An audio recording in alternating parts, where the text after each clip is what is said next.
So you have a very interesting background. You were born and raised in California, right? And you ended up with a stepfather? Right. And if I remember, your stepfather was wealthy. He was very rich. You know, when he proposed to my mother, he said, and this I found this out later, he said to her, I can be a rich man or I can be a poor man. Yeah. Stan was an entrepreneur and he took risks, many more than I've always wanted to take. I'm risk averse. But Stan wasn't. He would fling the dice every time. He happened to do very well with the company he was running at the time, which was Dashu Business Machines. Right. He ultimately, it really was one of the pioneers in the credit card world. He built the machines in Boston and printed the Bank AmeriCard. And ultimately, the company was sold to Hughes, the Hughes Tool Corporation at the time. So he was lucky on that one. And the next one or two companies, he was lucky. But at the end of his life, he was unlucky. He had a couple of 2 or 3 companies that just didn't go anywhere, and one was sold for scrap. Another, when he died, his children sold it for $10. Wow. But, you know, that's the life of an entrepreneur. What was it like having a stepfather for you? Well, I was lucky because Stan really tried his best. You know, both of my fathers were men who, despite their faults, had many good qualities, and they both tried their best to do the right thing. But it's never the same. You know, he's not your father. That's right. He's a step-parent, and you always wonder, you know, why is it that my father's not here? Yes. Now, my father, in my case, was a couple of miles away with a stepmother. What a mess. So there I am, and that's why I wrote the book. Right. I mean, cycling between 2 different families, or we might call it oscillating or pinging or shuttlecocking, as one critic said, between 2 different families. And your father was an actor, I think? Right.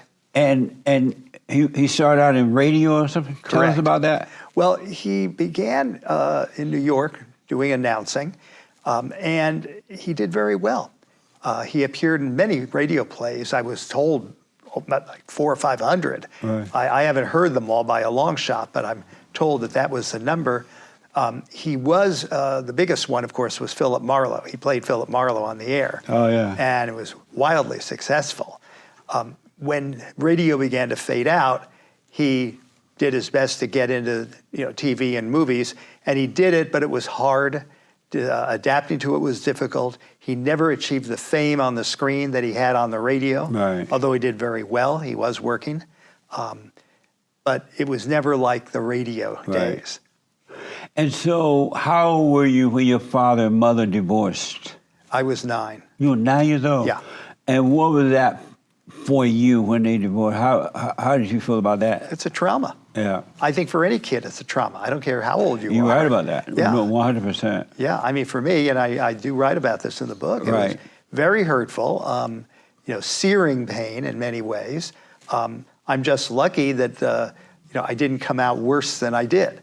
I know that my grades dipped in school, my conduct dipped in school. I still have those report cards from 3rd and 4th grade. Yeah. 3rd grade, I was, A's and outstanding in conduct. 4th grade, not so good.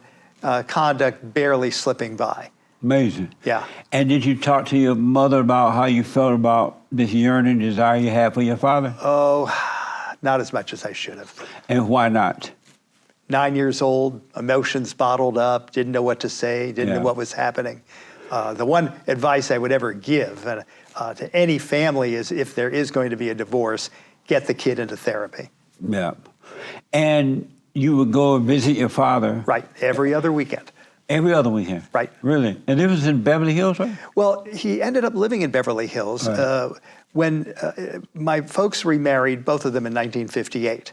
I was 11. And for a year, that year, we had been living in New York because my mom wanted to be near her mother and her siblings.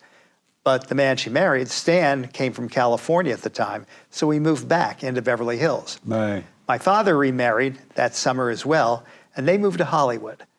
And they moved a lot, but mostly in Hollywood, West Hollywood, and ultimately got into Beverly Hills somewhere around, I want to say 1963, 1964, somewhere in that area. They moved into Beverly Hills, but I was never that far away. I could always go see them. Right.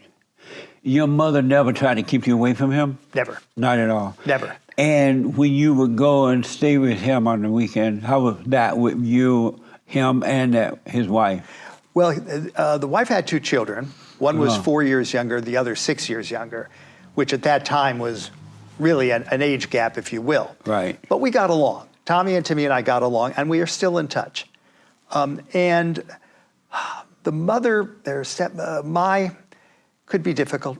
Yeah. She could be difficult. She tried, but it wasn't the easiest of relationships. I bet. And her marriage with my father was not a good marriage. They never are. Well, it depends. My mother's marriage with Stan was a storybook marriage. Oh, yeah? Jesse, it was absolutely ideal. Your mother obeyed Stan? Well, they obeyed each other. Oh. Yeah. Stan, she did everything she could to please him. When he had business people over, she was a consummate hostess. Right. She supported him in every way, and he worshiped the ground she walked on.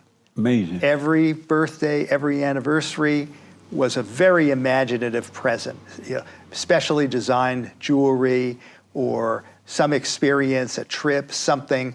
He would always sit there and really rack his brain for an imaginative gift. He loved her like there was no end. Did you ever accept him as a father? I'm sorry, did I ever? Did you accept Stan as daddy? I never called him dad. I just didn't. But you know, I accepted him as a stepfather, Right. and really, he in many ways rescued me. Nice. One person who wrote a critique of the book wrote that if it weren't for Stan, I wouldn't be a judge. If it weren't for my father, I never would have written the book. Wow, amazing. Yeah. So what was it like when you go to your father's house, you got this difficult stepmother over there, and your father's beta, and what was it like being there? It was up and down. There were times when Mai was very pleasant, and it was not a problem. There were other times she could be very snarky or nasty. And there were times when I heard them fighting. Yeah. And most of the time my father took me out and we would do things in town. Play miniature golf, which we both like to do, go horseback riding, which we like to do, maybe go to a museum or something. Nice. So we were always sort of out and together. But I remember sometimes at dinner, it was fine, but I remember other dinners where it could get unpleasant. Yeah. And so when you would tell your father, I don't like coming over here because that woman is so nasty. Never said that. You never told your father? I never said that. And why not? I'm not sure. Maybe I didn't feel like I had the right to say it. That's a possibility. Maybe it wasn't so bad that I felt like I needed to. Maybe I just figured this is the price of seeing my father and spending time with him. I decided that was the case and there was no need to articulate anything further. And would you ever tell his wife to back off? I don't remember doing that. Why not? Why not? I'm a kid.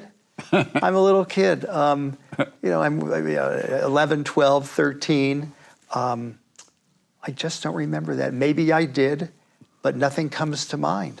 Would you tell your mother how mean this woman was to you when you would get home? Generally, we didn't talk about it. There was one time when I did talk to Mom and Stan about my father because he was having an affair with another woman. Your father was? Yeah. Even though you were married to another woman? Yeah, he was married to Mai, having a long-running affair with another woman. And so your father was a player? Yes. Yes, he was. Nice. And I can't blame him. Right. In the second marriage. He was getting pleasure out of it, and I know that he needed that pleasure. I'm glad he found it. And I said, but it was difficult because he was using me as a way of carrying on the affair. Many times he would tell Mai, Tony and I are going out, and we would go out, but then Miriam would come into the game. Oh. And that became a little upsetting to me. And then I had a discussion with my mother and Stan. I wrote about that in the book too. But not with your father about it? At that point, I think I did, but it was a very limited conversation, and we really didn't go deeply into it. So how old were you when your father living? We became an adult, like a full man adult. Is he still living? No, he died when I was 21. Oh, when you were 21. Yeah. And so between the time you were born to 21, did you ever have a real serious talk with him about the way you were feeling about him And about his woman, about everything? Not about Miriam, definitely about Mai, especially because at one point he moved out and he wanted to divorce her, and then I held forth about the way I always felt. Yeah. But they reconciled, so that was that. We had lots of talks about, boy, girl, man, woman relationships. We had all sorts of father-son talks about that. Right. He was very forthcoming. Oh, nice. Yeah. And did that help you in life? Yeah, I think so. In what way? It took a while, but I was a naive kid. Yeah. I was very scared to ask somebody out on a date in high school. I did, but it was not often and pretty much reserved until I was a senior. Yeah. And even then, I was slow to the uptake. Really? But my father kind of gave me pointers along the way, and also in college. So did you become a player? Well, until I got married. Oh, yeah? I got married at 66. 66 years old? 66. Why did you got married so late? Either I didn't want to marry them or they didn't want to marry me. What can I tell you? Go talk to them. I'll give you names. And does your wife obey you? Well, again, I don't want her to, quote, obey me. I want us to be our own people and do what we want to do and be there for each other. Right. The short answer would be, sure, she obeys, but I never, I hope, order her around. And there are times I obey her. You do? Sure. You obey the woman? There are times. What the? I know. It's a different world, Jesse.